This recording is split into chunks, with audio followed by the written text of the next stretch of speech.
Don't hit it too hard, it'll hurt.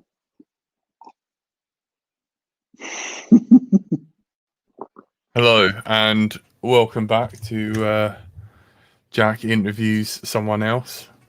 This is my friend, Dom Robinson. He's the guy that set up the mini air show back in 2015 for Brighton. He's a close friend of mine. He's not only the reason that most of us all got together and we do what we do, but also the one of the very few people that actually constantly improves my life and has helped me You do a that lot. to yourself. You do that to yourself, dude. I real. No, not 24 minutes of technical difficulties. It's 24 minutes of Dom reading bedtime stories. I knew I should have said it at it was the live, was it? Yeah. Hi, Dom. How are you? I'm all right. I'm late. I'm sorry. I didn't realise it was a live. I thought it was a recorded live. Hello, people. Sorry, buddy. How have you been? I've been well. Yeah, I have to almost embarrassingly say it's been one of the nicest years I've had for years, which is slightly disconcerting for most people because I think a lot of people have had a horrible year. So yeah, it hasn't been easy. Kids come first for most people, but for someone like you've had a lot of catching up and sorting out to do, and you've used this time to focus, I guess. This year, it's been so I work from home anyway, so I'm kind of lucky enough to work entirely online, apart from a few conferences each year which have gradually got kind of condensed and now have become entirely online themselves, which is good because I don't need to travel at all. Wife works part-time for a school, so when their schools shut, she came home, and that meant that our youngest had someone that could spend time with him and support him with his learning, and the oldest one, school just got across it very quickly, and she's quite enjoyed being at home working and not having to do, we do about half an hour school run every day. So that's been nice. So we've chilled as a family. We built a pond in the back garden, which was cool. And I think that's another reason why we're lucky. Why I feel lucky. I think we're not stuck in a flat. I feel for everyone. I feel for everyone. You know, I could never go a day without feeling blessed and lucky at some level. Blessed isn't really a word I'd use because I'm not exactly a spiritual person on that level, but I think people will relate through that word. So yeah, I just feel lucky this year. I've had a bit of time to consolidate, a bit of time to have with the family. Work's going well. Been busy. Haven't been able to get out and fly, but that was the same last year anyway. Just because I'm sure we'll talk about that later. But yeah, it's been an interesting year, and I've felt for a lot of other people and tried to reach out and help where we can. We did quite a lot of fundraising using the Thursday Night Show platform, we've been rewarding. I think we raised 6K for different projects over the last few months, and then I also helped out with another big charity gig using some of the TTNS technologies and platform. We did a thing with a drum and bass act called The Prototypes, and they pulled 14 grand's worth of sponsorship, fundraising for various different COVID charity causes. I don't know what. But yeah, it felt like we've done some holistic things as well, not wholesome things as well, not just sat here and enjoyed time together at home, which has been cool. It's been got to approach these things as interesting times rather than be too moribund about them. Otherwise, the bastards will get you down and send you more news to get you more moribund. So yeah. One of your paintings in the background as well. It is. Yeah, you like I it? See. Yeah, you've come a long way, man. It's Had some time on my hands the last year, but yeah, that was Yeah. your lots of your tips and so on. That's a place called Porto da Barra in Brazil, in Salvador, which is one of my favourites. And I drew some sketches while I was there and took some photos, and then drew that and quite liked it, and then stuck it on the wall. It's not his internet, Tony. Tony says hello. All that Where's dollar Tony? and you have Where can I see him? Wank Where can I see him? It's in the chat. I can send you the link if you want to the pop out chat, and maybe you could open that on your iPhone or something. He's using a standard webcam, unfortunately, and also he's in a not well lit atmosphere, so that is. Well, had you warned me, I thought I was going to connect to you, and I would have been down in the studio, and you'd have had multi-camera, all the fancy stuff. But I've just, how's that? Have a bit more light. That's all good. Yeah, that's a bit better. But I've sent you. Light. Yeah, I sent you a. I just, do you know what? I thought you were sorting out and having to tidy up, and I thought you were on the same wavelength as me, and clearly not. Hey, Win, how are you? And clearly we're not. Maybe I have to be more. I think it's because I thought it's simple. I think we were going to catch up yesterday in the morning, and so I thought it was pre-recorded. So yeah, there you go. No, all the best things. Yeah. Dom's one of the people who just before lockdown I made sure to pop and visit him as well. Oh, Dom, have you frozen? Oh, Dom. Hello, Richard. How are you? And hello, Mr. Fruity Cakes. Oh man. Maybe I might have to make him go downstairs as well. Man, hang on.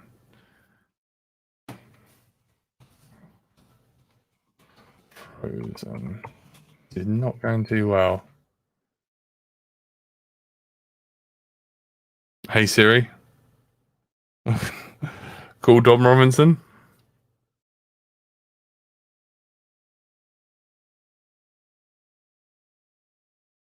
Good mate, this is not going well. I know. Did your internet cut out? Something like that. I'm trying to work it out. There we go. I'm coming back online. Here we go. No worries. Right there. I'll reconnect. Okay, buddy. Bloody Dom. The only thing I can say is that we are now back to the half-hour mark of 9:30. So,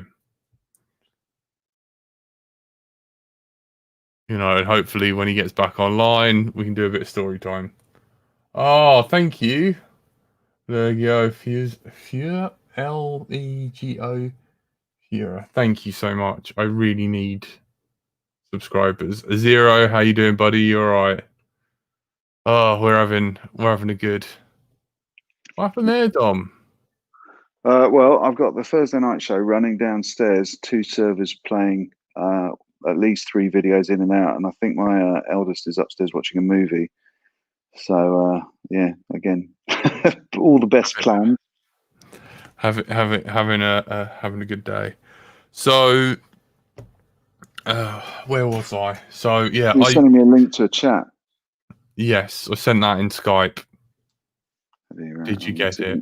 I'll get it up on my phone so we don't kludge the laptop out again. Yeah. So it's the pop out chat.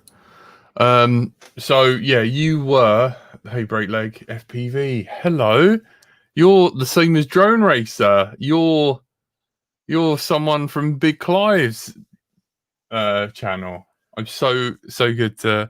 I just love hanging out in Big Clive's channel. I don't know whether you're familiar with him. He's a guy who does like a lot of tech stuff and like takes apart Christmas lights and. No, we already established. I'm a Gen X, mate. I have no idea what you're on about. That sounds more like millennial hashtag speak. No. Oh, Big Clive's very much not. He's a big gay bear, and he lives on the Isle of Man, and he warms hot dogs with the use of 240 volt and drinks Jägermeister and he uses a Soda Stream. Dom might remember what a Soda Stream is because he's a dirty Gen Xer. Yeah, of course. I'm sure Love a Soda Stream. I'm sure Dom has enjoyed many of a Soda Stream Tizer in his. Tizer was never my Tizer was never my taste. That's tastes like that. What's it? Iron Brew stuff. Not my thing. Iron Brew. Yeah. You liked Iron Brew? I put it down. It goes down in that rust orange coloured drink selection like Iron Brew and Dr Pepper and Tizer and Lucasade and but it's a weird colour. Like Coca-Cola is a weird colour, but at least it's brown. It's about the only that and fizzy water are about the only carbonated things I drink. I do like a full fat Coke though. Yeah. Dissolves any hangover. Why can't I get this chat open? What are you doing to me? I don't know. It shouldn't be that hard. Do you want me to send it in? Do you want me to send it in? It's trying to play in Skype, you see. Yeah. Do you want me to send it via? No, I've got it. I think. Look, there you go. There's me echoing feedback everywhere. Hold on. Let me just turn the hello. There's people in the chat room. Even the Fuhrer subscribed to Jack. What possibly could go wrong? Yes, indeed. There we go. There you go. So there's the chat. Okay. Next time, I've learned from this, and someone. Sorry, we can go till half. We can go till 10:30. So I'd just like to point out, right? Dom is the person who taught me how to stream. Like, I didn't know what a mount point was. I didn't know what IceCast was. You know, he was like, why are you using a graphic interface? Everything's so much better with a CLI. Are you listening to this, Curry Kitten? Text Curry Kitten, Siri. And then he's like, I can't open a fucking chat on my fucking phone. And I'm not in my office. I can't open your chat on my phone. I can open my own websites on my phone. You still have much to learn, Padawan. You still have much to learn, Padawan. If you show this to my boss, I'm going to strangle you. I taught him how to do it too. That's the.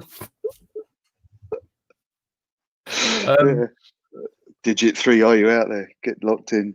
And yet you didn't listen to him about using the command line then either. There we go. There's Curry Kitten's input. So, yeah, you still run Windows, don't you? And Mac.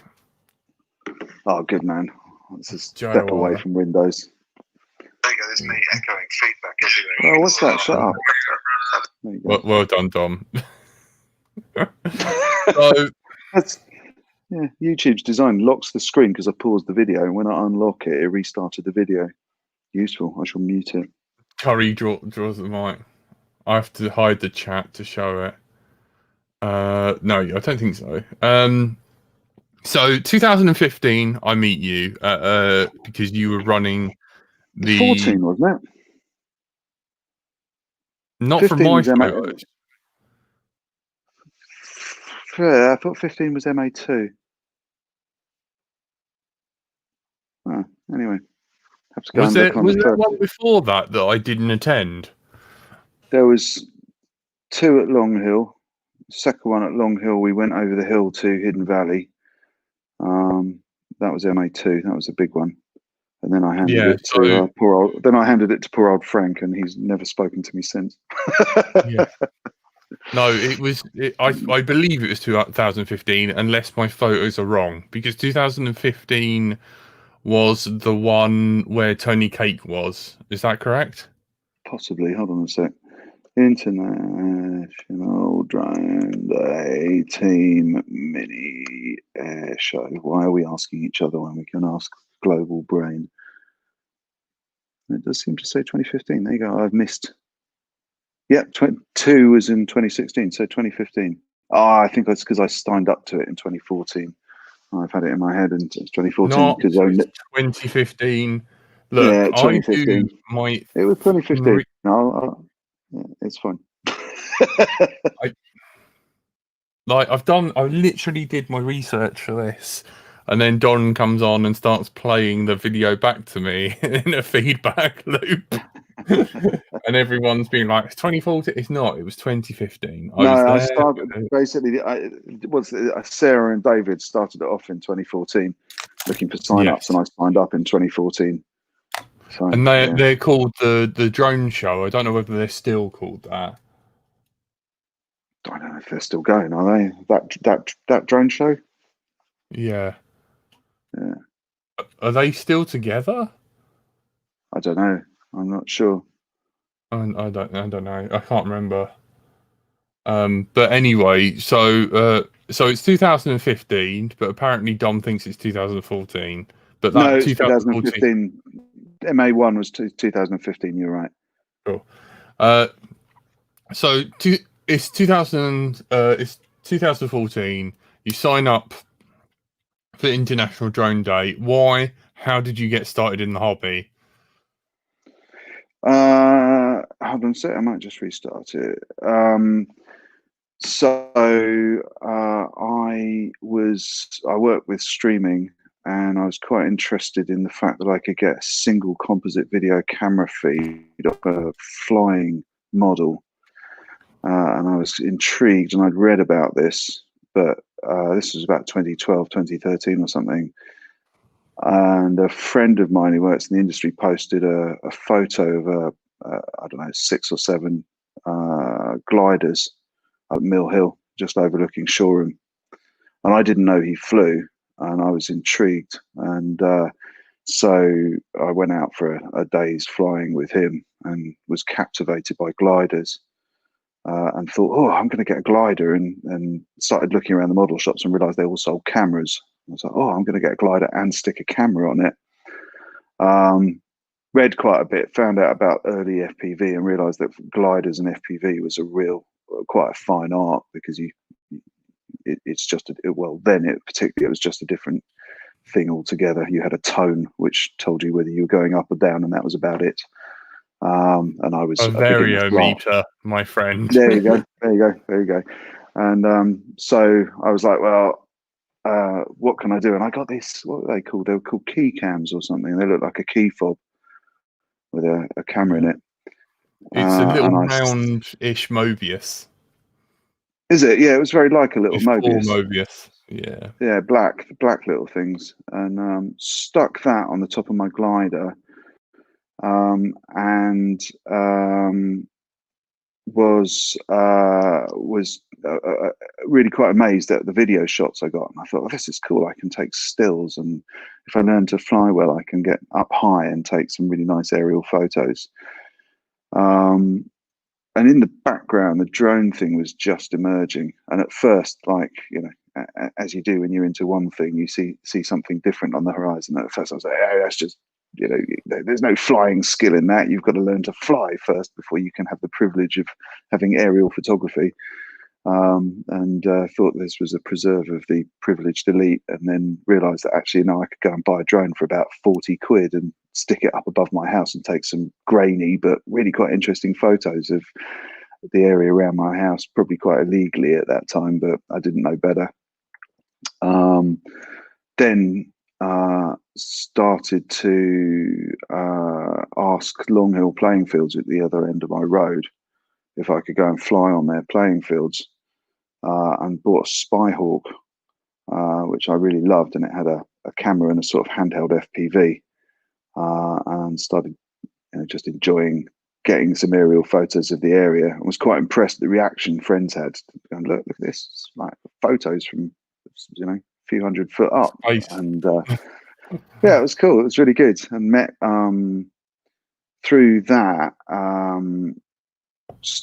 that was about the time FPV was starting to become widely available because of the sort of early drone thing.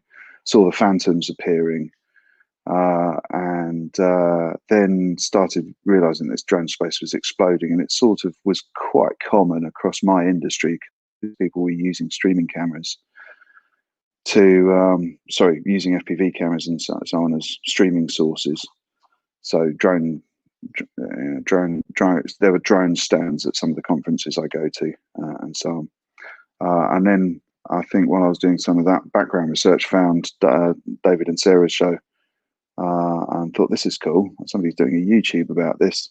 I don't know if they were the first, but I think there are other more broadly model focused and flying focused things. I forget there was, there were a few podcasts around, and then someone, what was his name, Metal Danny, shared a video flying through trees, and everything changed. I was just like, I want to do that.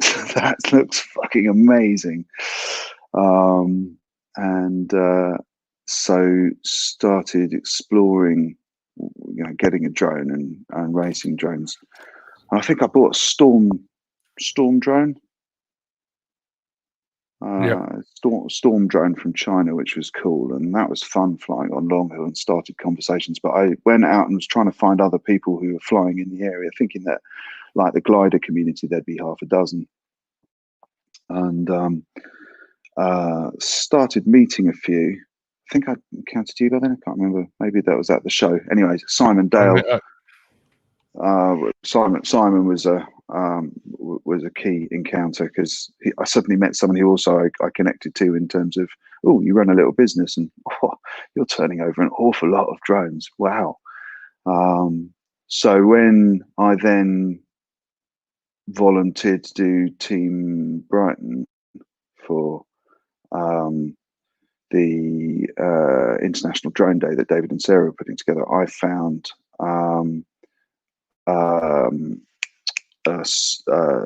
Simon had registered Team Sussex and Fraser had registered Team Kent.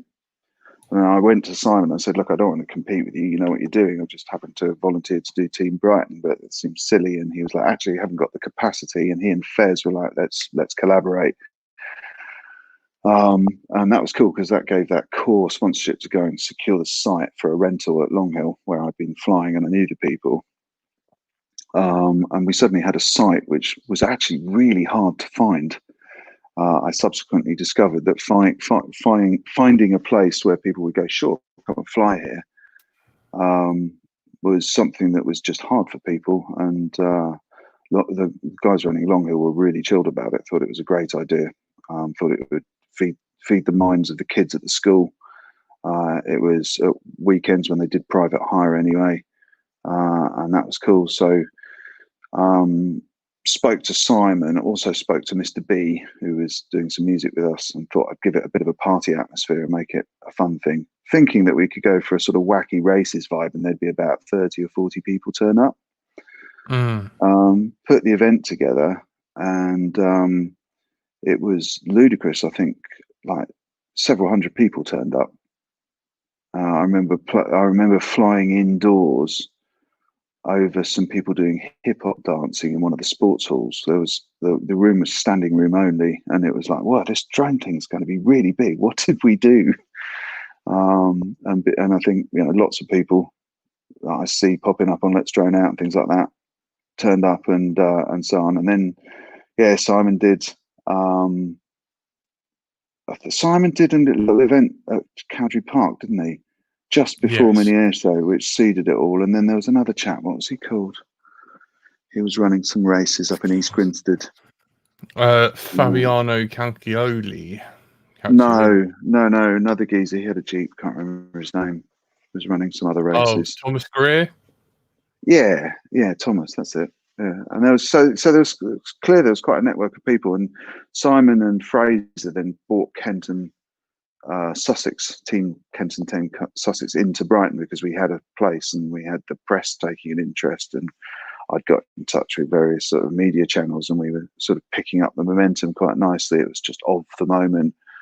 And then off the back of that, we just sort of got it a bit more structured and tighter, and having the network of people that really knew what they would sort of wanted to do in terms of race and so on, reached out to sort of the names of the moment, like what's his name, Gary Kent and Banny and people like that, to get a few real racer names who were making mainstream media news to come down and have a hack about for Mini Air Show 2 with overnight camping, and then a proper, not particularly public, but a proper heads down race. and we just had an amazing weekend. It was just perfect weather. Sky News was there. Yeah, that was and insane that weekend.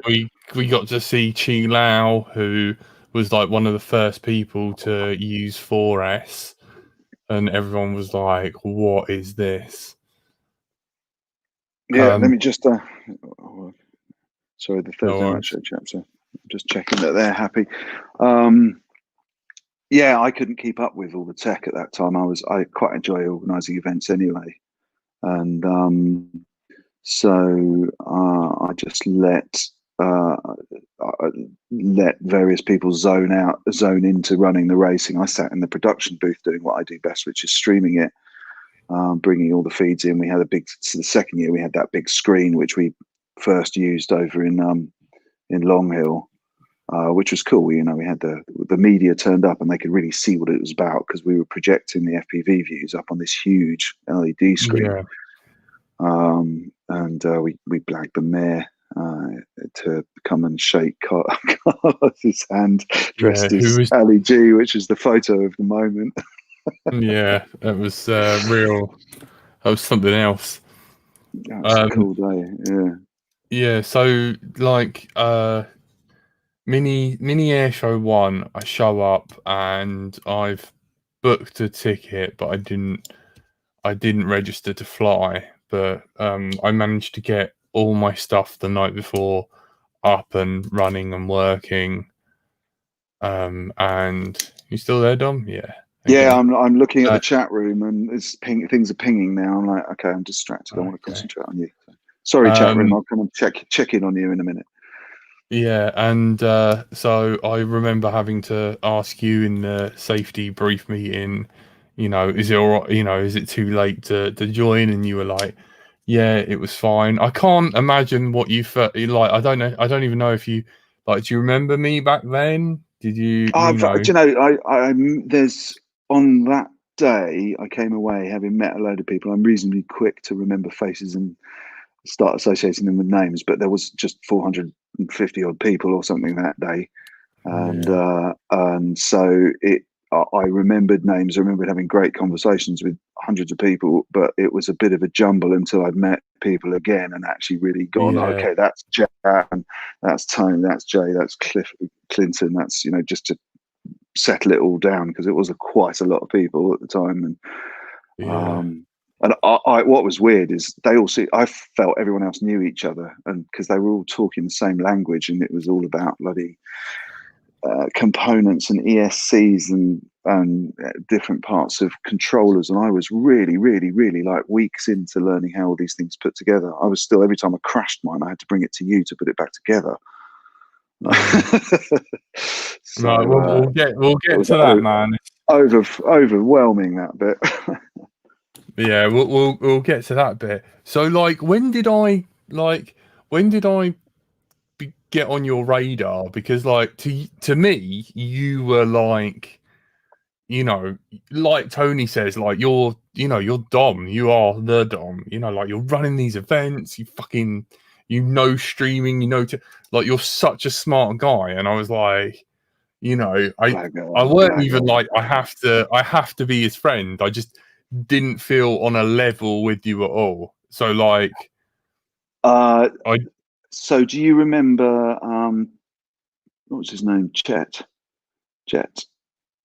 who used to yes, fly with Dan Waring up yeah, at sheep the code. race course. Yeah, exactly. So um, he'd randomly got in touch with me. So I don't know how he picked it up, but he was just interested in meeting very local drone flyers, and he was just over the hill from me, and that was as close as I'd met another flyer geographically. So I'd gone flying with him a couple of times and got chatting, and I quite like him. He's kind of a bit of a quiet, but he was always a bit of a community sort of youth worker type.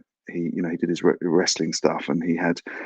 I was not going to his private world too much, but he was quite a good guy, I thought. And I remember coming up to the back for a break and a quiet backstage smoke at one of the mini air shows, and talking about people that could grow different areas of the show. And Mm, all the while I was thinking the stream, the podcast needs a face, it needs talent, it needs someone who knows the sport, knows the tech, knows the people. And I was I was watching how you were interacting with people, and you just constantly made me laugh because you were Thanks, man.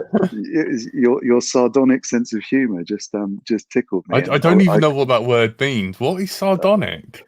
Go and look it up. It's Yeah, hang on. I don't even know how to spell that. What? Because like, yeah, I don't like. You were like, yeah, I just. But you had a Yes, yeah, humour where okay. you had a humour where I just totally got it, but I also quite enjoyed watching other people first time encounter you and going, "What Yeah, the they think fuck?" they're having a sensible conversation. Yeah, they're really not. and then realise that you were playing you had your wits about you on air, or in the face of that new encounter, which meant you could keep a podcast rolling. I've been doing streaming online and stuff since '96, so I've seen an awful lot of media go past and people go past, and you kind of know when someone can hold it together when everything's falling apart around them, and good talent, as as it sort of ends up being technically called in the production industry, is something that you just innately have. You can't really learn it. If you try to learn it, you end up like me, and it's a bit random, and you have to informalize it to make it hold together. But I can't react to guests as well as you can, and you also always have a good segue. Even with one of my own other webcasts, a work one, I actually have a friend who MC. We host it together, but I ask a friend to MC it so I can concentrate on the technology and the bit that I'm best at, and he concentrates on keeping the conversation flowing, getting the segues out at the right time. There's never any dead air, and you've always been good at that. You know, you are the anti-hero of your own shows, and Let's Drone Out is it's just excellent. Yeah, It's no, great to see that's made it so far. Yeah, it feels a bit weird to be like, I didn't mean for like to turn that sort of thing on me, but I'm trying in a way. I've never once asked you like, and it feels really weird. Like, Dom, why am I here and how did this happen? Because it just kind of. Like you've got this weird shepherd kind of thing about you, and I don't know whether it's because you're friends with Martin, but you're like, go over here and do this, I love. and then before you know it, we country boys, we love sheep. We do. Yeah, I was just like, yeah, minty and barbecue. Bless yeah. them. Oh, you're fine, thank you. Zero, the greatest mod. No worries, Mr. Shady. We've got to do you. But yeah, I just like you've just got such a good way about you, and you're a very close friend, and such interesting people, and like I never know what's going on in that mind of yours, Oh, nor and do I, like man. why, like like you're one of the very few people I've got no idea why he does what you do, and the only way I can describe it is like when Skype first started and all these like startup things. It seems like to me, you are one of these people who just want to make a dink in the universe, where you want to have books legacy. and you want to.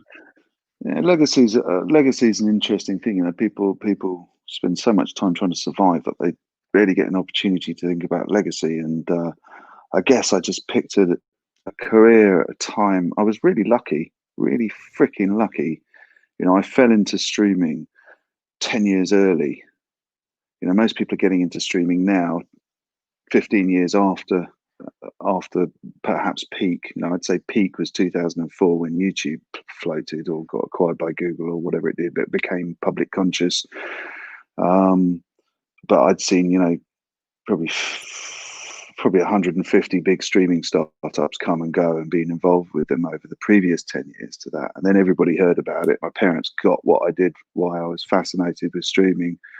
And I was just really lucky. It was just a hobby. Imagine if drones had become the next $20 billion industry, which everyone was talking about in 2015, 2016.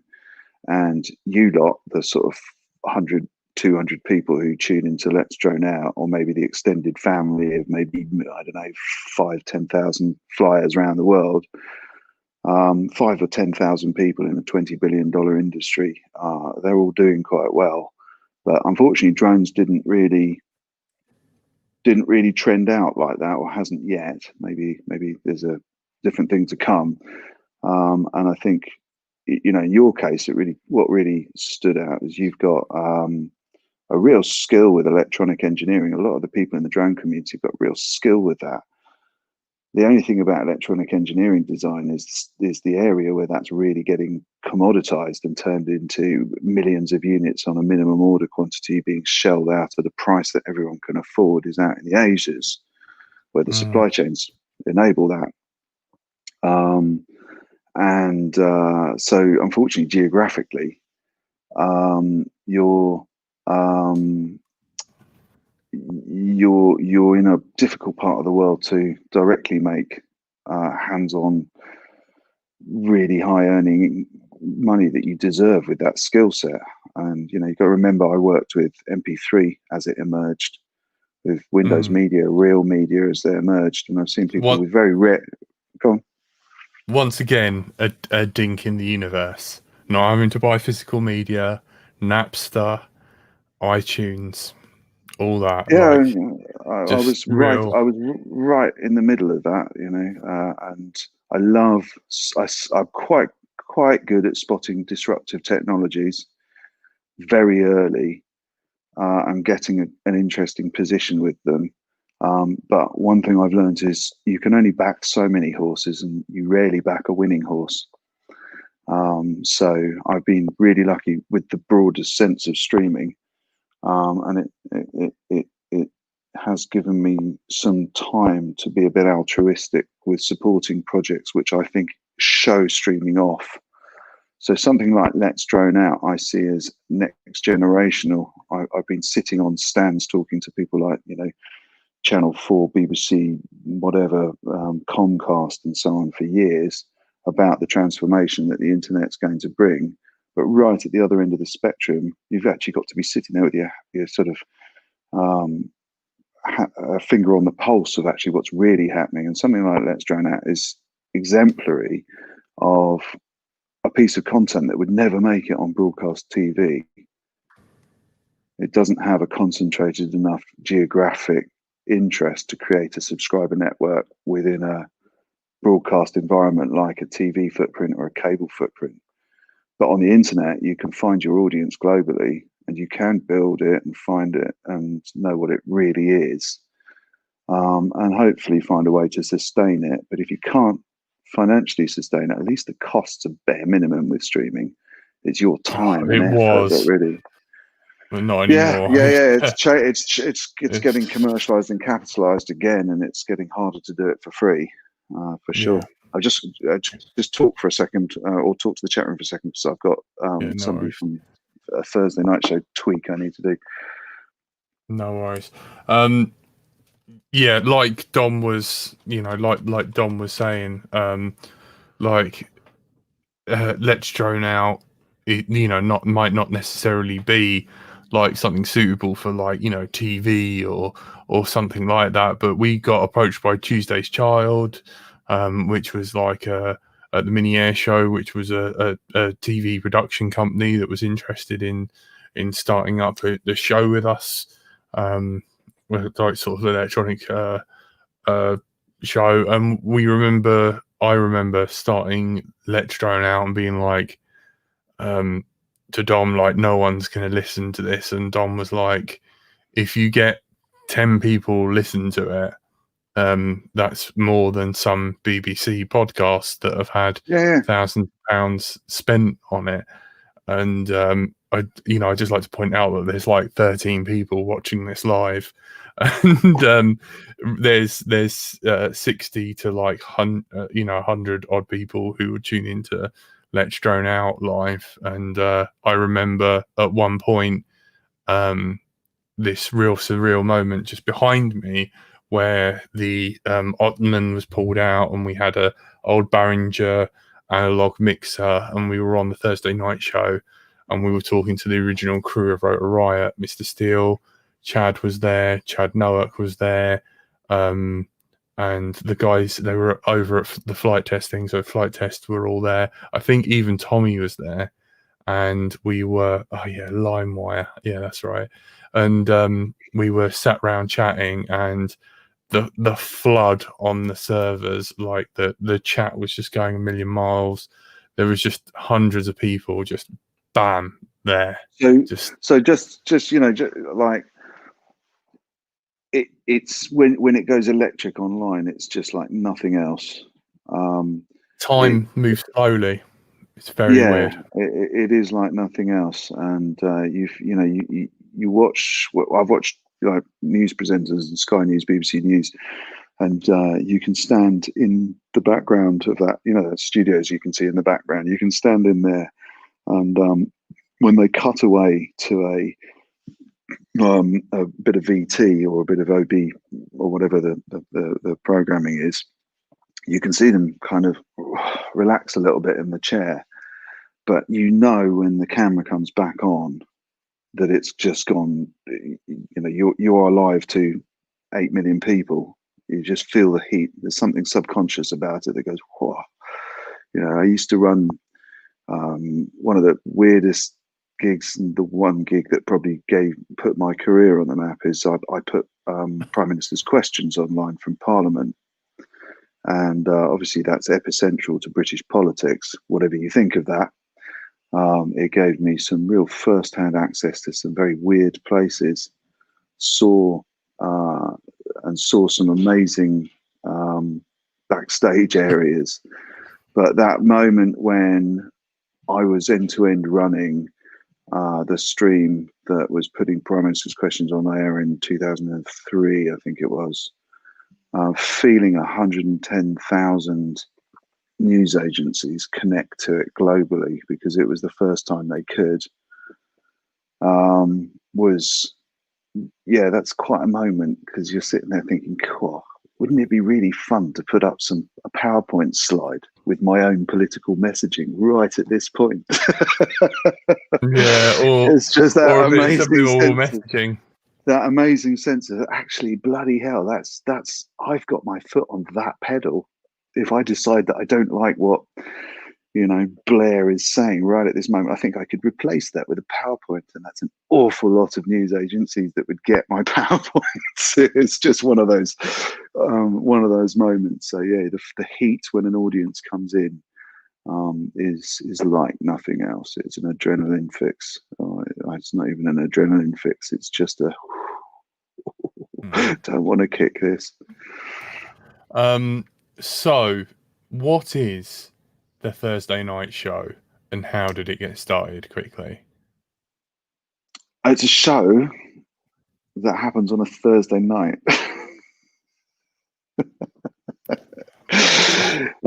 We dub it the eccentric, eclectic internet radio show. So I've always loved internet radio.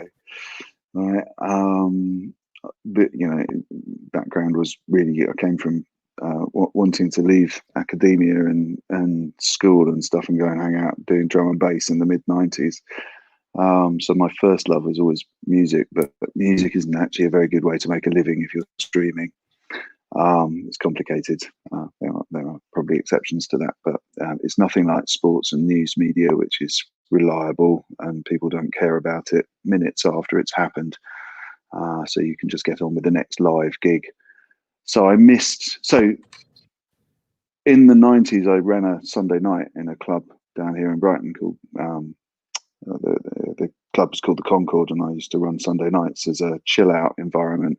So people who'd been out partying on Fridays and Saturdays could sort of just come for a last beer and some tunes. We never really told the audience what was on until the night. So it was more about providing an audience to the acts. And it was cool. It was really nice. So we could put on almost anything. We'd sometimes put on a cellist or somebody playing loops into a 5-string with a 5-string bass, and then it grew and grew, and we ended up occasionally with people like Cold Cut and people who went on to become quite famous. but it kind of outgrew me. And for stable income, I was working behind the bar, and I found that more interesting. And I started a small promotions company, but a very, very wired friend of mine called Chris Daniels, must have been 94, 95, said, why don't you, instead of promoting music, promote IT services like telephone numbers? And I got fascinated with this, and I kind of left what I was doing with the promotion of events and started promoting phone numbers with music behind them, thinking this was going to be transformative. And this is just as the internet was appearing. So it was more focused on like a dial-up pay model.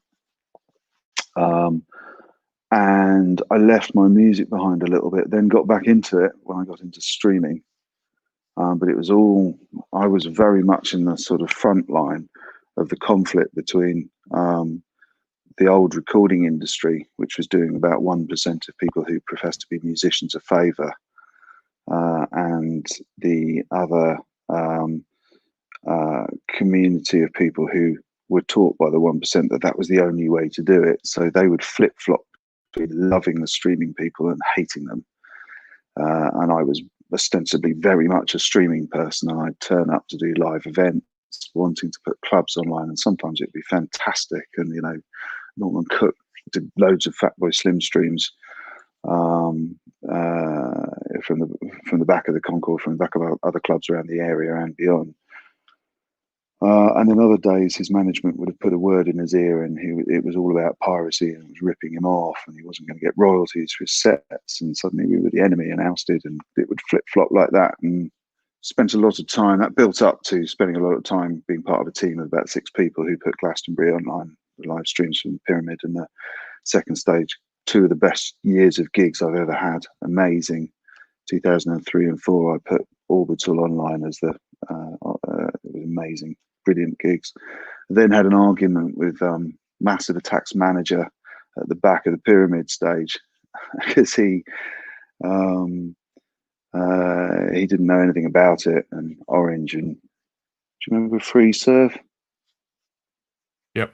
Yeah, Free Serve and Glastonbury festivals themselves had paid for this, but the manager didn't know anything about it, and he wanted it turned off and was trying to pull the plugs out of our kit. And it was just like, this is not a good situation. I got really freaking annoyed with trying to work with the music industry because it's not really an industrializable thing. There's no process in it that you can repeat and scale.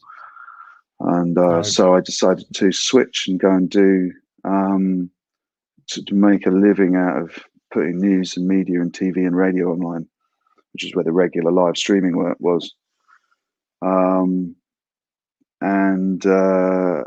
left the music behind for about 8 years. And various things happened with my work life, and I slightly changed what I did in 2009-10 to focus on the software space. And in 2011 or something, I was messing about. Years ago, I'd helped your boss set up his radio streaming platforms, and I was setting one up of my own, making it tweet whenever I connected my decks as a bit of an experiment. And then I just played some random tunes, and a couple of friends went, "Oh, I saw your tweet. Can I have a go?" Oh, sure. All right, let's get together on a Thursday night. Next week, the wife's out. We'll set up Skype so that we can coordinate who's playing, and let's all just take it in turns to play some tunes. 9 and a bit years later, we're still doing it. that is the birth of the Thursday Night Show, and it's kind of harks back to the Sunday night thing, in that it's much more about the fun of the people who want to bother making it happen. I'm kind of indifferent to whether one person or a million people tune in. It's not. I've done big audience stuff, and that's not the bit that really enthralls me. The bit that really engages me is the creative side, is the people putting the content in and wanting to do it and feeling motivated to do it and finding their niche, finding their dad step. Can I blow your mind at something I've never told you, and I've been saving it for a while. Just give me 1 second. Just give me one important second. I need to go and say good night to my daughter. She's just put herself to Yeah, bed. nice. Just Go. you talk to the audience. Oh man, he's left me on this. No, I haven't. I've got my AirPods on, so you can still hear me. Okay, I'll tell you the story. So, like, you know how you were talking about, you know, you were in the Concorde, and I've obviously met Digby Dan through you, who's also a friend of ours, and it was weird because me and Digby Dan were like, I'm sure, you know, like that sort of like really weird familiarity between me and Digby Dan, and Right. we just thought it was like a Macintosh kind of thing, you know, because Yeah, he's we use Mac, and he's a Mac you know, man. and Yeah. it turns out that he had something to do with the Rebel Bingo at the Concorde back in All right. 2008, and obviously I was attending there, and I was with one of the stewards, and he was there in his military helmet with the balls on, and obviously me and him met then, and then years later, after Mini Air Show 2, he popped down there for a fly, and I was flying with all my buddies, and he's like, you know, I work for Solutions, and I was like, you're now my friend because Simon Bradley and Gavin spend all their time ripping at me for using Apple products, and so much so that I've got a drawer full of Apple stickers to cover anything that Gav owns in Apple stickers. And that was just really weird how, like, you know, I'd met someone, not properly become friends with, only then 2 years later find out Mr. Chill Sunday night at the Concorde. So just a detail on it. It's the Concorde, not the Concorde 2. So the original Concorde was where Jim Thompson's, or the pub, is now, above the Sea Life Centre, and so it was 90.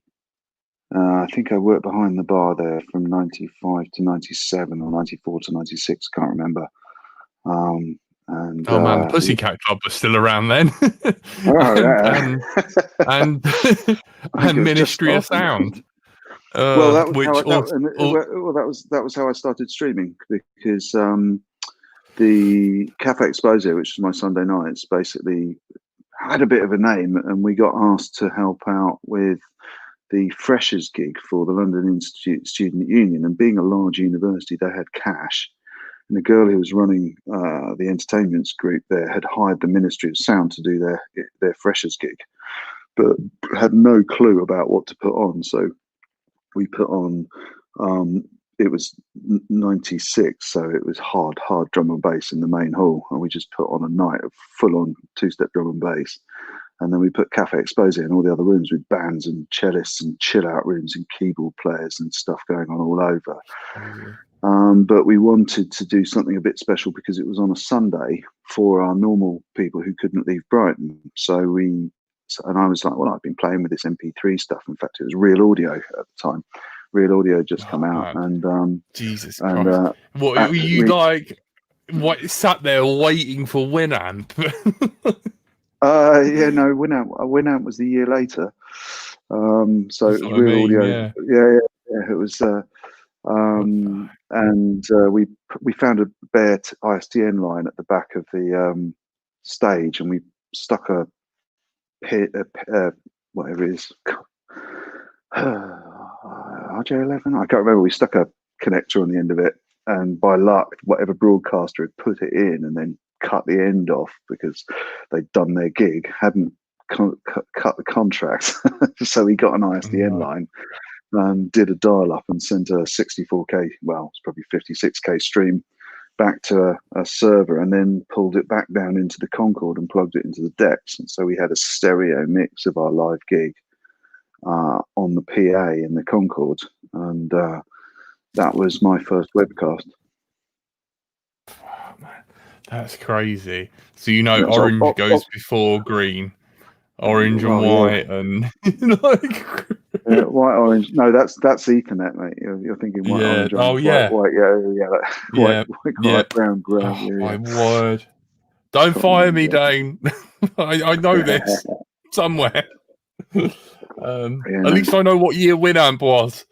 No, because I'd been also picking up a bit of money working for a local telco, doing cable install and what floodwired the Yeah. hospital and stuff. So I was quite handy with cables. But Blue and white is phone, isn't it? But anyway, right. So let's move on to something else I've thought about but never asked you. So how did I end up on? Do you remember that night? I ended up in your basement studio thing, and I came with a load of. I mentioned it on the Droney's Life podcast and a couple of other episodes where I showed up in your studio with a load of flying tracks from popular FPV videos at the time, and we started. You started a show, and why did that happen, and then we'll talk about what happened. What was it? It was. How We did I had. end up there, and why? I wanted to get more spoken word going on. I secretly always had a desire to license the Goon Show and run it at 5 o'clock every week on the Thursday night show, just to start everyone off, because I loved the Goon Show. For all my cynicism about that era of everything, I actually found the humour in the Goon Show really good, and I wanted to put it on at 5, but we couldn't. We weren't starting that early. And so, but I wanted more spoken word, and I thought if we came on and just chatted about our passion for drones, that would make a bit of a different programming, and it might bring some audience in. And you came on and did that, and then it proved the point, because it was quite busy, and you'd had some experience actually with your Lonely Artist Cast stuff, raising some profile. You had a knack.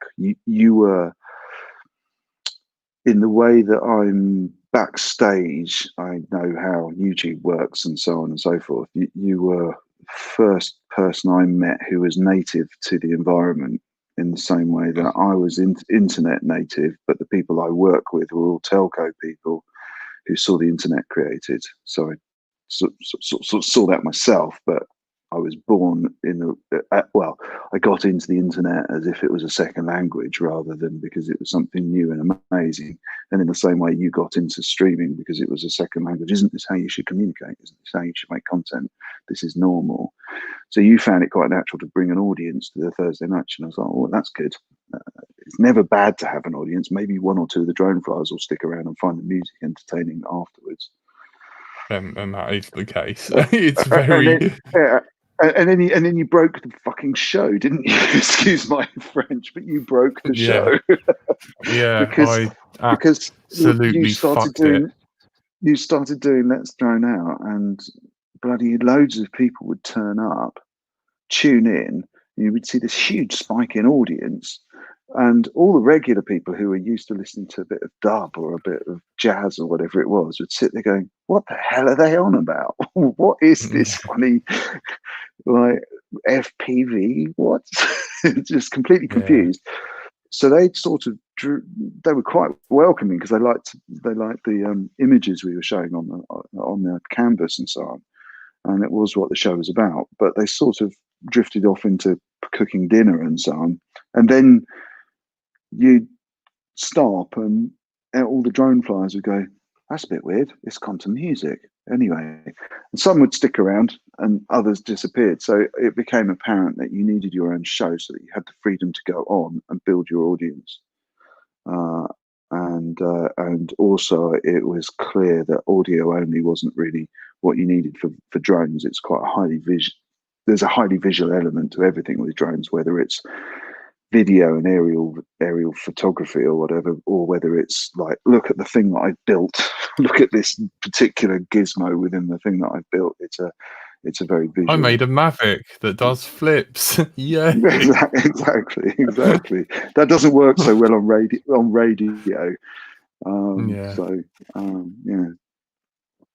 That was really, that was what happened off the back of it. That was how it started. Yeah, it was like, you brought, like, what I found really weird was, like, you said, oh man, I really want to do a sort of, you know, I don't know, FPV for, like, you were like, bring photos and bring some music. Yeah. And that's what I did. And then all of a sudden you were like, yeah, man, you can do this. You know, you were like, yeah, you can hold your own. Do you want to do a show whilst we were doing that show? And I was like, Yeah. really sort of like put on the spot. And you were like, what are you going to call it? And I was like, Let's Drone On. And if you ever want to listen to it, there's a Mixcloud. Of if you look for Let's Drone Out in the Mixcloud, it goes all the way from Dom's show with me before it was Let's Drone Out, and we called it, I think I was coming Excellent. out of Let's Drone On. And Excellent. then I was listening to a podcast where they would play video games on YouTube called Let's Drown Out by Yahtzee, the zero punctuation. And I he's like, remember that. yeah, and he, you know, he had his friend Gabe, and Gabe was a teacher, and he's like, yep, I slept with prostitutes.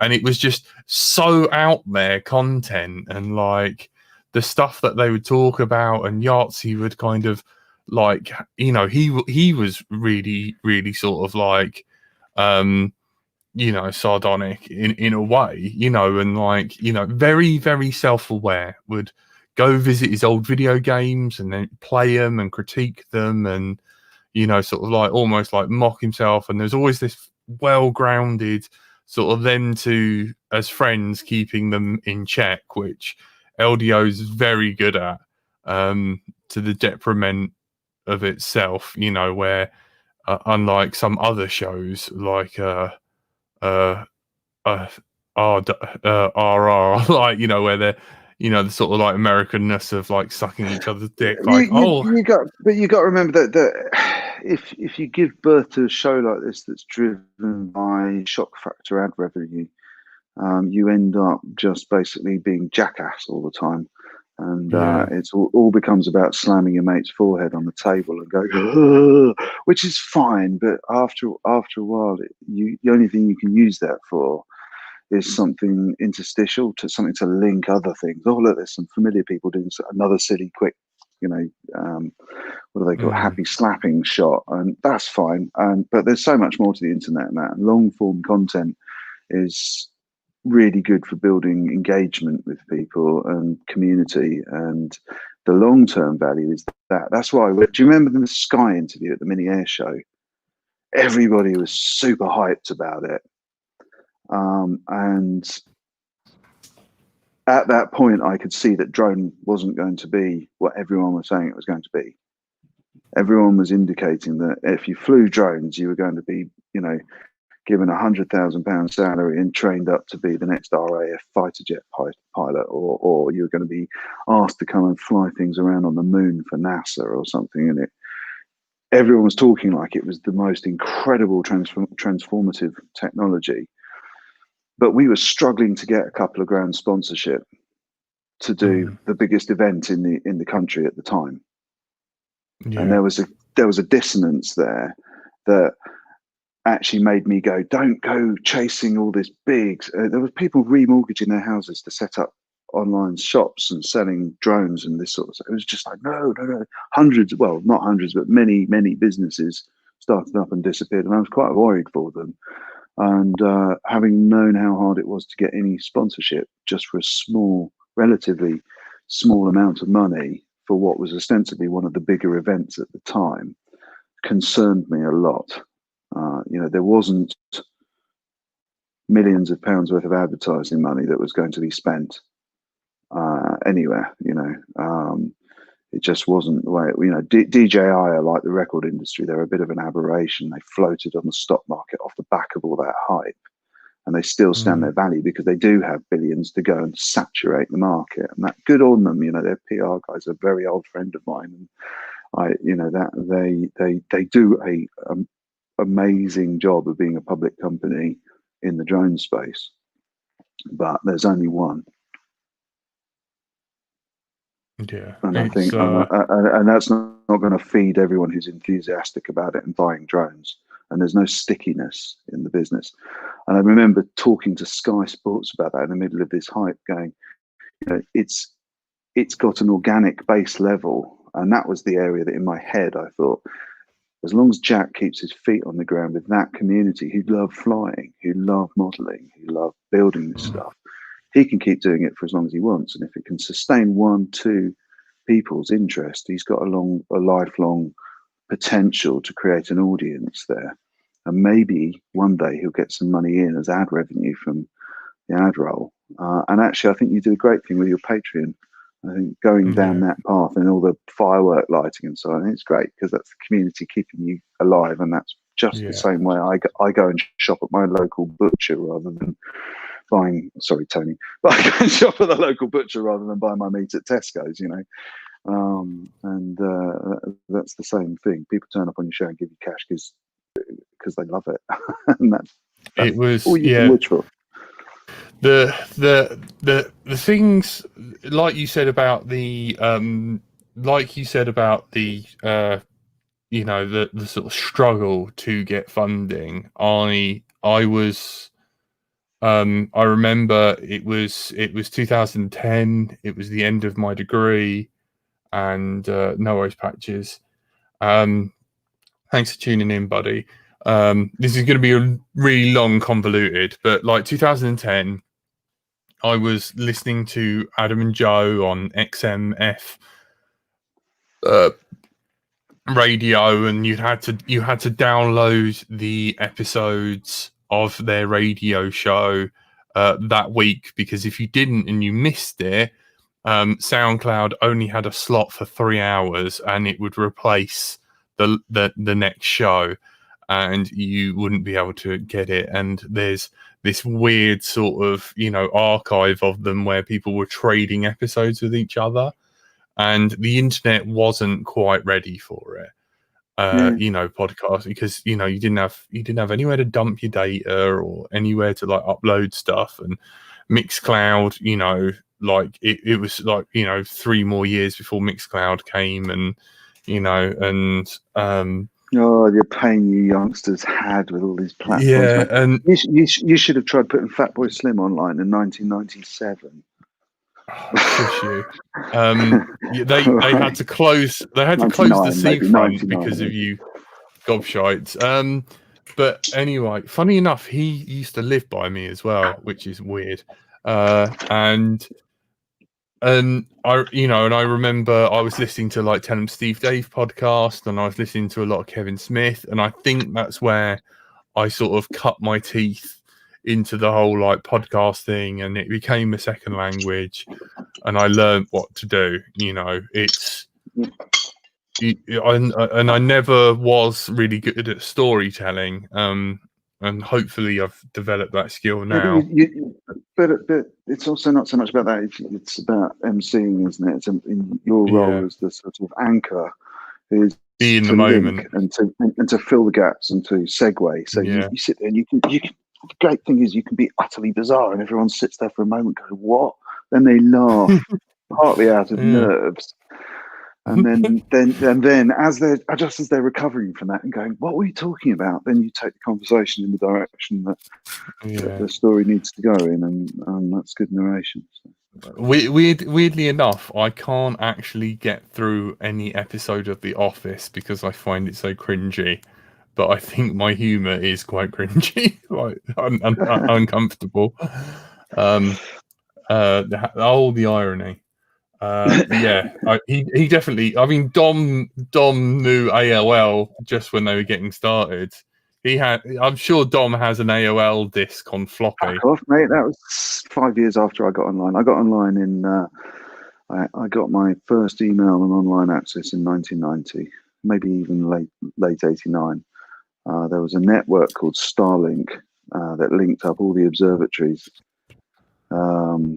so that there was a supernova that went pop in 1987, and they only managed to get some of the telescopes in the world to point at it and capture data. And the internet was maturing. ARPANET had been switched off, so the internet was about 6 years old.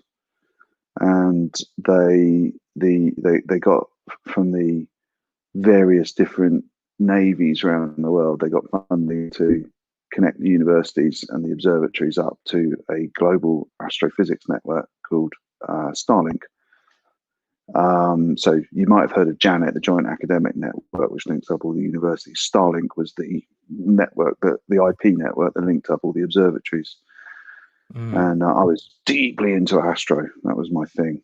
And so I knew the local university. My godfather worked there and knew the local university. So they'd given me access when I was about 15 or something. I built the first Mac network in the university because I was bored when I was about 10 or 11, and my godfather had got these Macs and gone, "Oh, do you want to put those together?" I was like, "Yeah, all right." So it's kind of known in the physics labs as this kind of godson of one of the physics guys, and they were like, "Oh, do you want to do this?" So yeah, I put together. I got given access to Starlink, and I was taking. You'll love this, you lot.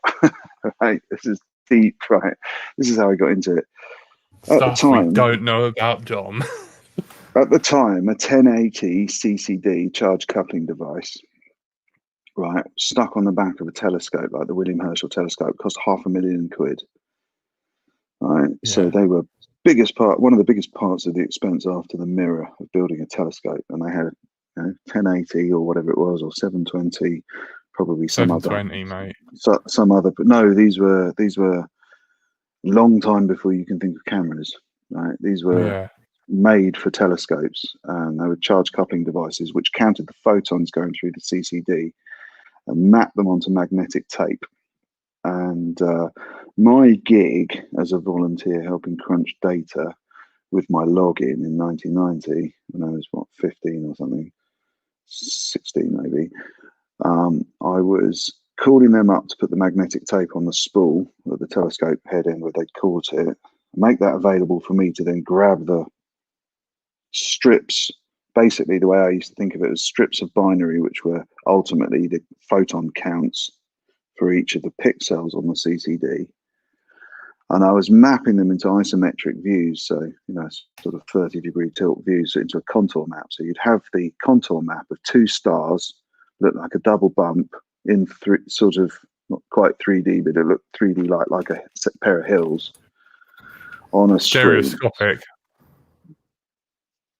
Yeah, it was kind of that type of rendering. You'd see it was it was a map with two contours, right? And then I'd go and find another telescope which had another imaging run a month later, and then another one, and another one, and another one. And I was going around finding these runs of these binary stars, and basically mapping them so that they're orientated correctly, and then interpolating them so that you could actually show one of these lumps coming out big and then going down, and basically you could then work out the cycle of the fast orbiting binary stars going around. So it was time-lapse animation, stop frame, MJ, effectively what you'd consider something like MJPEG, but without any compression, full frame, uncompressed, uncompressed in the extreme. Renderings of stars orbiting each other, built over, it take 6 months to build one animation or something and collect the data. It was really fascinating, and it gave me my first handle on, what became my understanding of streaming media, because now we do 60 frames a second of, 4:10:10 incredibly dense, rich, coloured video, and we can do it at full screen on a 4K monitor, far higher resolution than you can see, but it's not actually that different to what I was doing with the telescopes in 1990. And there's some geekery for you.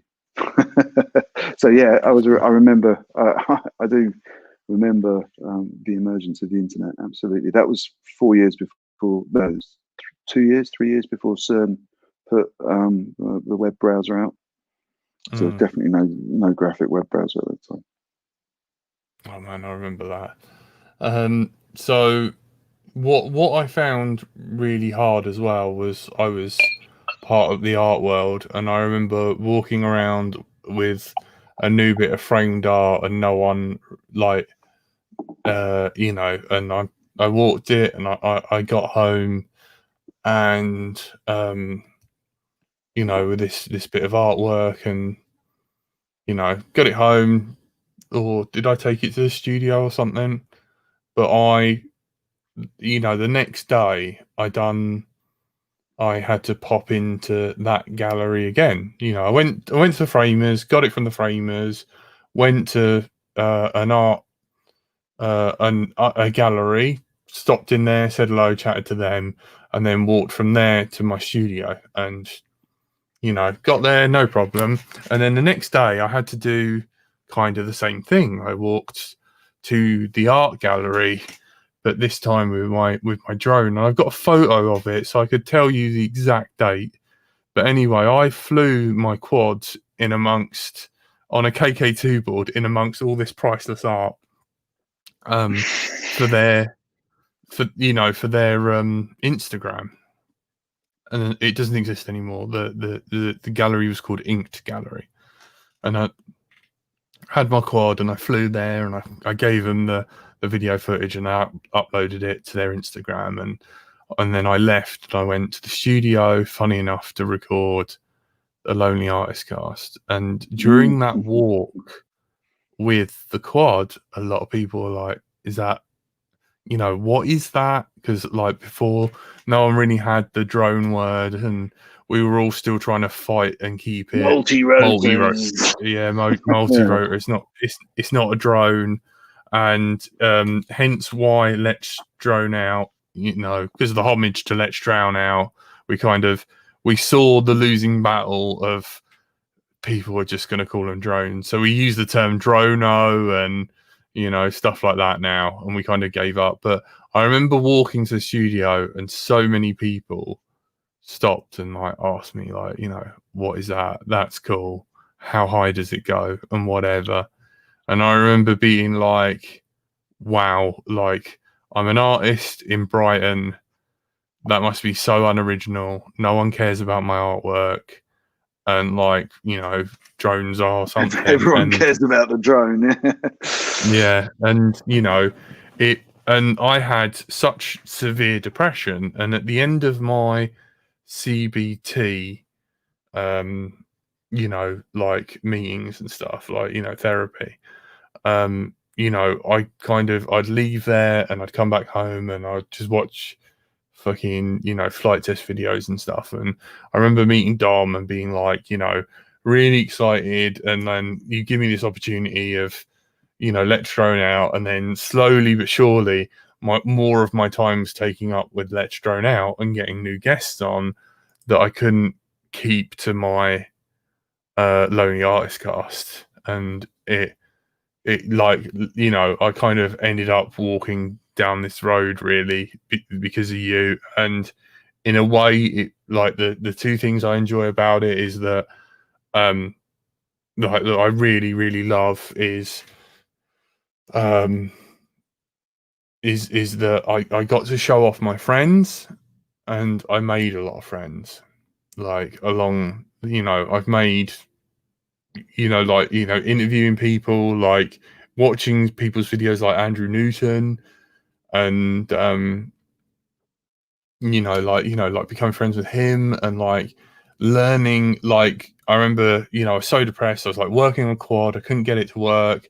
And then I'd give up and then I'd go asleep like in this depressed state, and I'd get up again and work on the quads. And I was like using Painless 360 videos to help me get through it. And, and then I finally get the thing to work, and, and then becoming friends with him and like having Andrew/Frank be like, fuck off, you'll get it done. You got Painless on speed dial, and I'm just like, oh, damn you, Dom.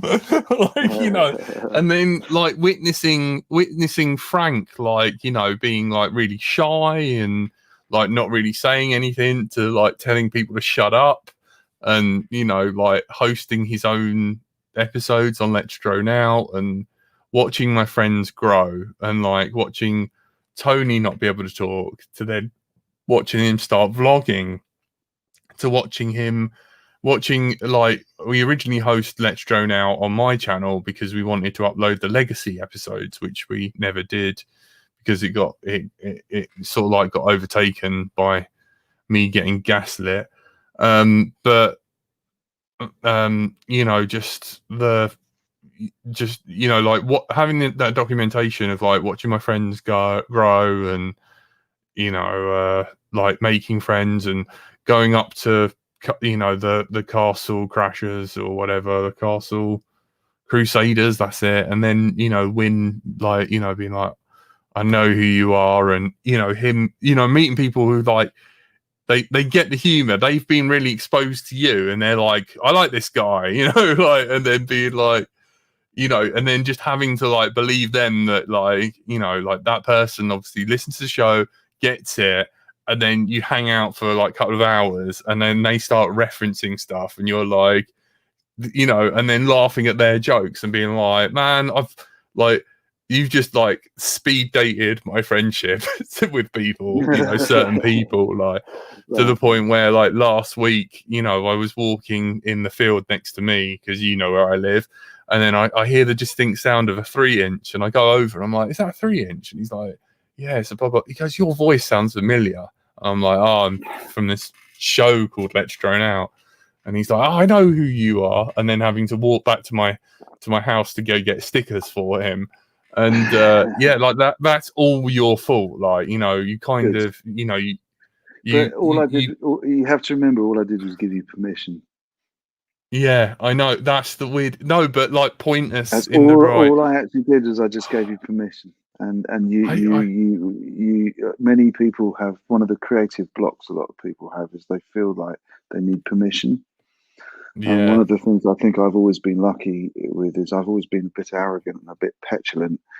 And you know, it was always my thing at school to completely and utterly stick a spanner in the works or in any process or whatever it is. I thing love in the universe. just going, you know what, I'm just going to ding the universe right there. And actually, sometimes it's really nice just giving people permission. It's like when you're jamming.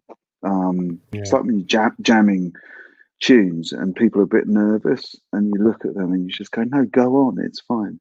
That's why I love my Thursday night show dad step stuff, because it's so mashed up and so utterly wrong and unapologetically so that it gives everybody else on the Thursday night show permission to be the best they can in their own way.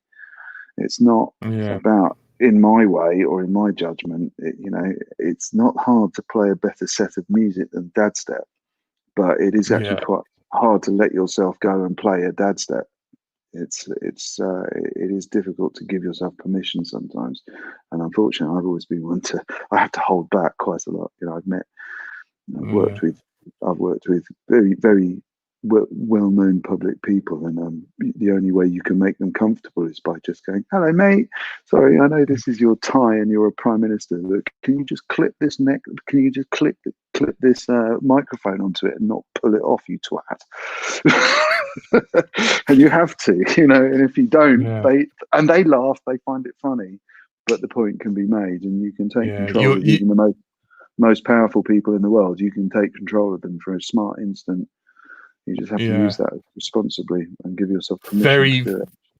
Yeah, very good at disarming people and making people comfortable. And do you know what I love as well is that Ed was the person who put a name to what you do as well, who's also like a very poignant but unspoken person. I must get Ed on, but I must talk to Ed, see if he's in the right place, and be like, dude, if I was to have you on the show, what would you want to talk about? That's right. Yeah, but randomly carrots. We'll just do carrots today. Yeah, Jack. Yeah, I did not ask the how high and how far does it fly. Yeah, my first experience of doing that was seeing some DJI guys fly in my field, and I thought it was very inappropriate to fly such a thing in that field, and walking up to them in the centre of town. You give them a hard time about it. That was what we lost when Hidden Valley shut down. It was so nice when we had Hidden Valley saying, "Hey guys, you do know, I don't care whether you're doing it or not, but you do know you might be challenged by people about the where you're flying. So would you like to come and fly somewhere where you're allowed to fly however you want? Come to Hidden Valley." And that was such a good thing for the whole flying community. It was such a shame. I still think That was one of the saddest things. Was Yeah, having Hidden Valley shut that down from under us. yeah. Let's cover that in 5 minutes. Go. So how did Hidden Valley Go for a start? pee and come back in 5 minutes and then cover it because No, I no, really need to no. pee. Ah. Oh, come on, no, in 5 minutes, just do it. Just Hidden Valley. explain the idea and how.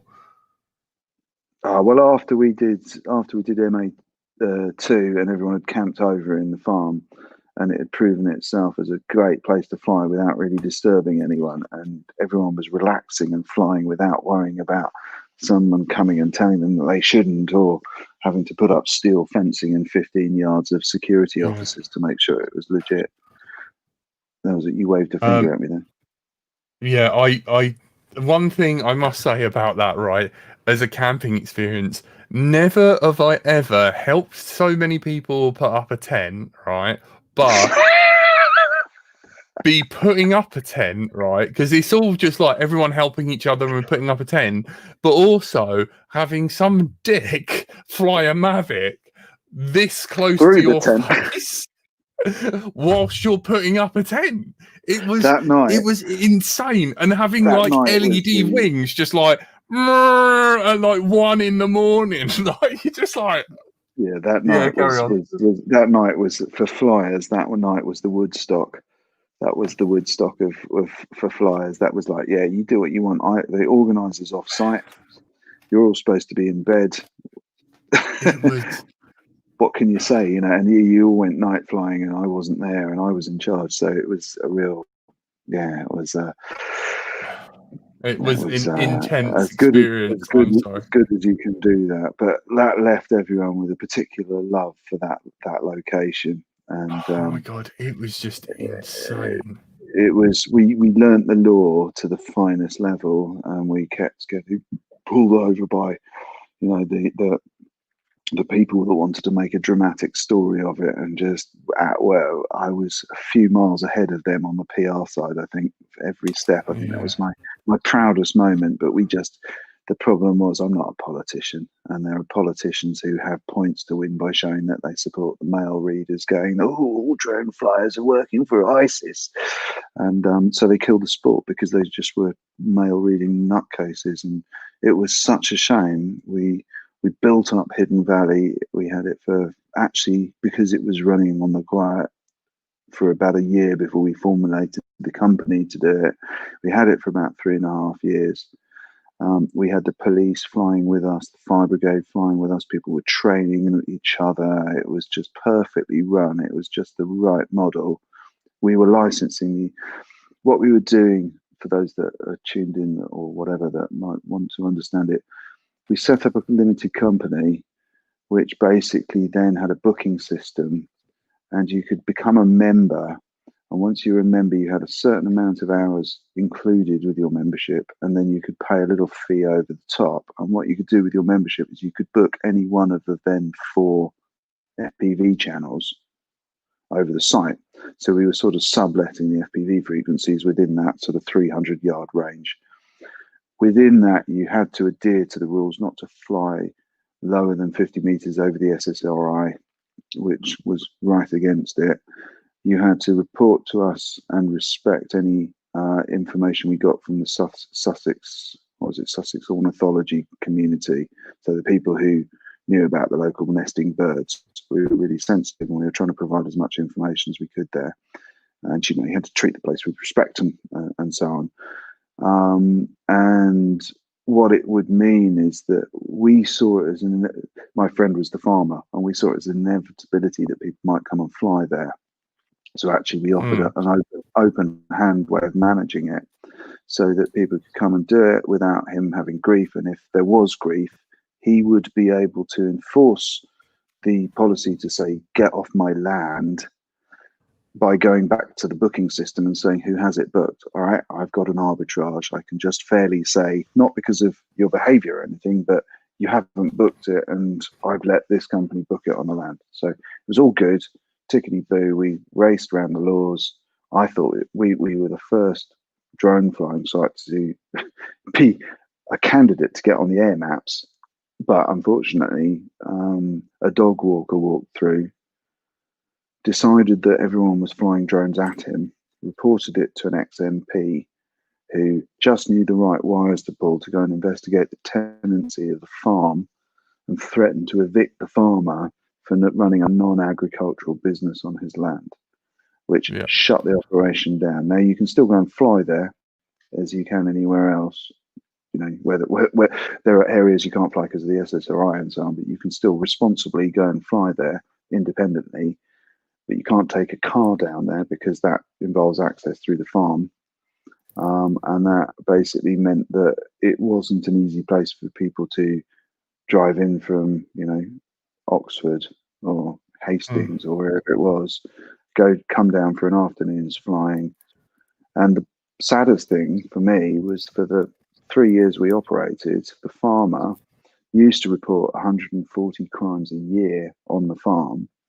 And for the 3.5 years we operated, he didn't report any crimes down in the area we were flying because by our very presence in this relatively remote bit of countryside, we deterred people from being stupid with the countryside and leaving gates open or letting sheep out into the wrong field or trampling crops or riding scramblers down because somebody came through with a scrambler and we were flying. Oh, it's a filming operation. I'll stay 50 meters back, but I'm going to film you. And they were fair game. But the local literally landowner, flying CCTV, and exactly. don't forget the bike race as well that killed a sheep. Yeah, exactly. And during it, there was a Yes. bike race, and not only was it the bike race, but the guy who was in sort of the axe man in managing it was the guy who killed the sheep by accident and had to apologize and pay for the sheep. But we were sitting there, and the sheep didn't mind the drones at all. We tested it very carefully, built them up. They were completely cool with the drones, actually, unless we were flying at them and herding, which was actually an interesting scientific experiment. We had the university coming down to do drone robotics experiments down there. We had the fire brigade and the police coming down to exploring how to use drones in emergency services contexts. And we had a planning application in to run the operation more formally through what we thought were the right channels. It turned out that they weren't the right channels in as much as we didn't look at the law deep in the tenancy of the farm. And it was pointed at the farm as a problem, and they shut it down. Well, they didn't shut it down, but they basically put us in a position where I didn't want to risk my friend getting evicted from his farm on a technicality because there were a bunch of fascists playing with law. And so I just said, okay, cool. It's not a loss to us. We'll have to shut it. Flyers can still fly there. We just can't offer the organisation, promotion, community, and that's a shame. And then I put my drones down, and I didn't fly in England for 2 years, 3 years. I knew that if I put a drone up, the local Nazis were going to come and have a pop and say, look, you see, you were just an irresponsible person. And I'd poked so many ribs and annoyed the establishment enough that it was just too much of a I didn't want to be the test case, because they knew, unlike most drone flyers, they know that I've got enough commercial interest that they could suddenly come and start suing my software company, or they could suddenly come and, you know, start going for me because they know where I live and that sort of thing. And I just was not prepared to play that game and sacrifice that for the right of everyone to fly drones. But I think successfully, and given the article in that magazine, Drone Magazine or whatever it was, I think pretty successfully we exposed the establishment as being completely myopic, blinkered. And if that was the best we could do, that was the best we could do. You know, the business itself turned over 1,400 quid a year running at peak. It wasn't a money-making operation.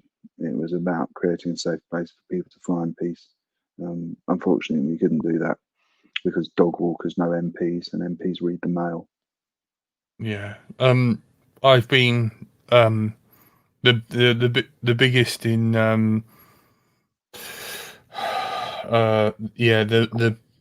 the biggest like regret, and like one of the biggest challenges I've trying to overcome is a good quote is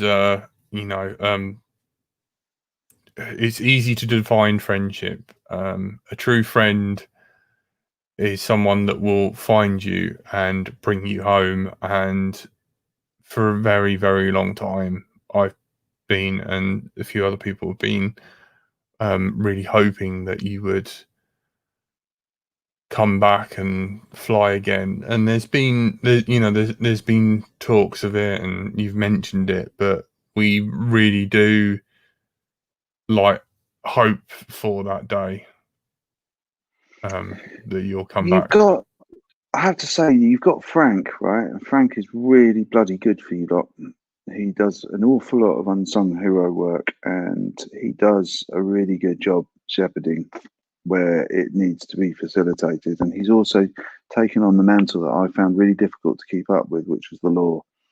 When you're sitting in front of whatever it is, the BBC or some news journalist who wants to tear a hole out the throat of the drone, you've got to be kind of not only press savvy, but you've got to get angry on air and to point out what a bunch of, because they really are, about their myopia. You've got to have the facts up to the minute really accurately in your hand. And keeping up with drone law became increasingly hard work. It was changing regularly. And people like Simon, people like Frank, they really sit on the front of it, and they know what's being postulated and what's actually law, and they know what it is on a day-to-day basis. And if there was a time when I was running Mini Airshow that it was all orientated around knowing whether I could legally run the airshow or legally run Hidden Valley. And once you know what your position is, and you're taking that to the brink with the planning office or with the local council or with a legal firm, it's really easy to sit there and make your case, because you can do it off road, you can do it autopilot. But once I shut Hidden Valley, there was a moment of going, fuck, that's a lot of stress. I was kind of feeling very much in the public, other members of the community didn't want to ride it to the same level. And I felt reasonably confident when I knew exactly what was going on for me. But when Hidden Valley was gone, and it was kind of like, do I just go on a crusade for flying as a whole? What's in that for me? I barely get time to fly. It's there's lots going on, and it had really taken over for a bit. And the other half was kind of, give it a rest for a while, take a breather, do something different for a bit, because that was I was quite sad when Hidden Valley got blown away. And it was the right thing to do. We stopped it. We took it to the edge. We were always planning to, but it was always had the risk of being a bit of a legal, as much as anything, a legal experiment. Going around making accusations against organisations is just a way to get into libel and slander cases if you're not careful, especially if they think that you've got some money that they can squeeze out of you. They being an annoying term, I really don't like that, but the proponents of the counter arguments, let's be specific there. If there is a sense that there is a Pyrrhic victory or a financial victory, they'll really go for you. And they drew a red line. I saw the red line, and I went, yeah, it's worth 1,500 quid a year turnover. It's not worth any money. I've got to concentrate on what I do with my, to feed my family and to build my software business. So I really enjoy flying my Mavic. I fly every time I go on holiday. I take my Mavic everywhere. And I like the fact that I can fly racing drones, because I feel very in control of my Mavic. It's like an extra level of insurance at some level. And I like flying. Last year, the plan is at the moment every summer is to go and see my wife's family out in Brazil, and there's some incredible flying out there, and some amazing opportunities to fly in some really bizarre places and beautiful places. And I've learned to stop trying to make videos, but to use the video to pick the best frame to make a photo. And at the moment, I'm really enjoying that. I always keep my FPV UK insurance up so that I can fly. But I must admit, I flew just a couple of weeks ago in Wales, and as I got in the air and I was taking the landlord of this beautiful manor house had let me fly around his gardens and take photos of the house and so on. As I was getting up in the air, I was thinking, do you know, I don't know exactly what the current laws are now. I used to be completely across them, but I don't know exactly if I need a spotter. And I've got my son with me, but he's 9. I'm not really sure if he counts as a spotter. Is that a legal competent. spotter? Yeah. So yeah, but the point is, I used to be totally across that and more aware of where, you know, Simon and people like that were taking it in Parliament or in the European sort of legal process and so on. But I just don't know that anymore. I'm not across it at that level. I'm not even across it as a competent amateur, to be honest. I've got my, you know, CAA numbers ticker taped on my drones and batteries. What more can you do? You know. Thanks, man. But yeah, we just hope to fly with you again. You know, racing God. Oh, you will. I'd like to get the racer out of its box and have a buzz around on goggles. That would be good. The only problem is, having not flown for about a year and a half, 2 years, you know that I'm going to have about 1 battery before I smack it into a fucking tree. It's all right, man. It's all part of the thing. Look, let's call it there, because you must be crossing your legs and everything. And I don't know how you found this interview, but I hope you enjoyed it and you found it. And if you wouldn't mind, another thing to ask you for is maybe you could show this to Simon and see whether he'd be so kind to chat with me. Definitely, of course, yeah. There's There's other old schoolers out there who I'm sure would be good. But Simon, I have a huge respect for Simon. I know he had to run a business as well as developing a passion for flying amongst lots of people. But he's very passionate about flying, and that much was fundamental. And he's also very, very driven to make sure it's legal for people to fly. He really has worked. Him and his dad have really worked their butt off to do things, and I'm sure. I hope they've put the noses out of enough right people to make up for anyone that they've ever put the noses out of that probably was a bit premature to feel their noses put out by. But like, just to prove a point that Simon was a good guy, he was like the first person on board to be like, I want to sponsor Let's Drone Out and help you get set up. But I had just taken a job at Radio C, and it was deemed a conflict of interest. And fair play to Fab as well, that he said, like, look, whatever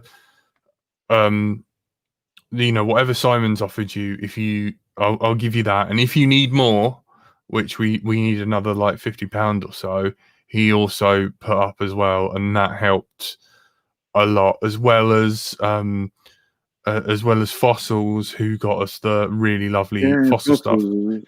Lovely. I still fly Fossil. I love my Fossil friend. Yeah, and he was one of the people.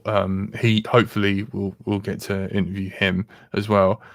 He was one of the people who got us a decent mixer, so that he became quite a fan of the show.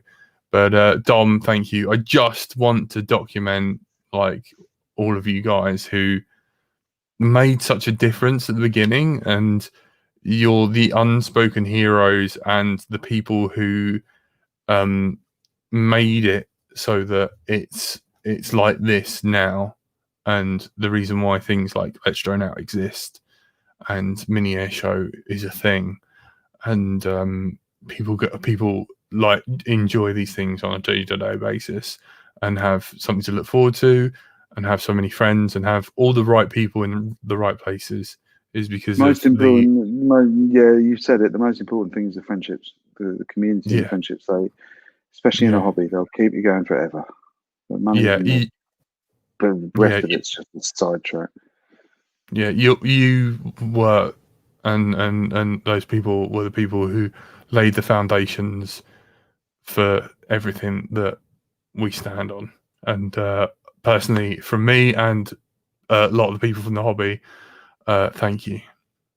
And to you. Thank you. Thanks for everyone who tuned in. I hope you guys enjoyed stuff. Most of all, I hope that you learned something. Voice of Doom Thursdays, first Thursday of every month, 11 p.m. Come and make some requests. Yes, go home. Go to the home that is the Thursday night show and tune in to Dad's Step. And like Kevin Smith, he said, like, you know, if I can make a podcast, you can. And if Dom can let Drone Out be on the radio show and not have Ofcom take us down harder than a police attack dog. No, they ain't got a chance. They're about 10 years behind, I think. Yeah. Thank you and good night.